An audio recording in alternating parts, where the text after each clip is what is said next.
주사는 얼굴에 발생하는 만성 염증성 충혈성 질환이다라고 정의가 되죠. 그리고 이제 얼굴에 생기는 가장 흔한 질환 중 하나는 또 이제 여드름인데요. 이제 여드름이란 모피지선 단위에 염증이 생기는 질환으로 알려져 있고요. 여드름도 농포가 생기고 붉어지기 때문에 이제 흔히 주사하고 여드름을 제대로 감별을 못하는 경우가 종종 있습니다. 그래서 오늘은 이제 여드름과 주사에 대한 감별 포인트를 한번 짚어볼까 합니다. 첫째는 발병 연령입니다. 주사는 10대 이후 남녀 모두에게 발생하지만 이제 30대에서 50대 여성에게 호발한다고 알려져 있죠. 이제 반면 염증성 결절과 같은 심한 증상은 남자에게 주로 발생한다고 합니다. 반면 이제 여드름은요, 사춘기, 청소년기 여드름이 제일 흔하죠. 물론 청소년기에는 여드름이 없다가 20대 이후에 이제 성인기에 발생하는 성인 여드름도 있지만, 여드름의 대부분은 사춘기, 청소년기의 여드름이 성인기로 이어지는 경우가 대부분입니다. 따라서 만약 10대, 청소년기에 얼굴에 질환이 발생했다면 우선은 이제 주사보다는 여드름일 가능성이 높습니다. 두 번째로는 발생 부위인데요. 주사는 얼굴의 뺨, 코 주변, 이런 위주로 발생합니다. 물론 이제 심한 경우 얼굴 전체에도 생기거나 두피에도 간혹 발생할 수는 있다고 하지만 그 밖의 부위, 등이라든지 가슴이라든지 팔이라든지 이런 부위에는 발생하지 않습니다. 반면 여드름은요, 얼굴 위주로 발생할 수도 있지만 이제 등 여드름, 가슴 여드름과 같은 이제 체간, 몸에도 발생할 수 있습니다. 주사와 여드름의 감별 포인트 세 번째는 발생의 형태입니다. 주사는 피부가 붉어지는 것으로 시작해서 모세혈관 확장이 이제 외관상 보이기도 하죠. 그리고 이제 뾰루지의 형태는 농포가 있는 염증성 구진의 형태로 주로 나타납니다.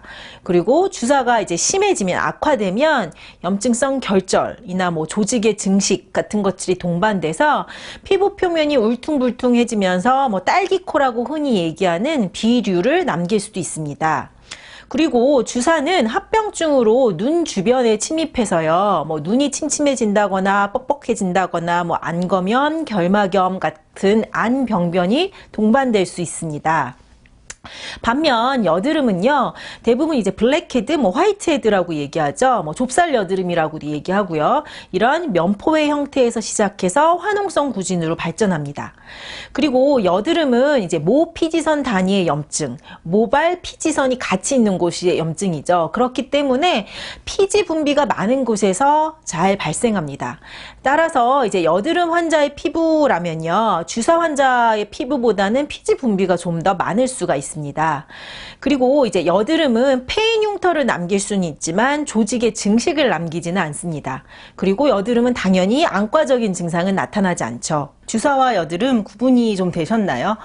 주사는 발전 단계에 따라 여러 단계로 나뉘는데 1단계는 홍조, 혈관 확장, 그 다음 단계로는 염증성 구진, 농포, 그리고 더 악화가 되면 피부의 결절 등으로 인한 비류나 부종 등이 발생합니다.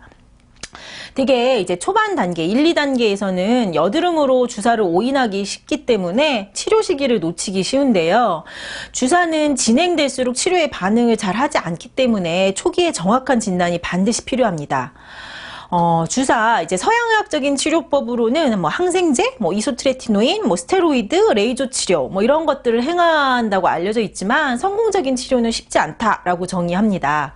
이제 피부호흡건강법에서 중요시하는 거는요, 체질과 피부 상태를 고려해서 최적의 솔루션을 찾는 것이죠.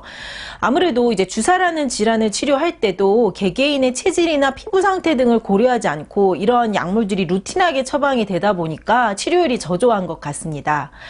체질에 맞게 약물을 선별을 하고 이제 적절한 치료 시기를 놓치지 않으면, 그리고 생활 교정이 함께 행해진다면 주사는 치료가 가능한 질환입니다.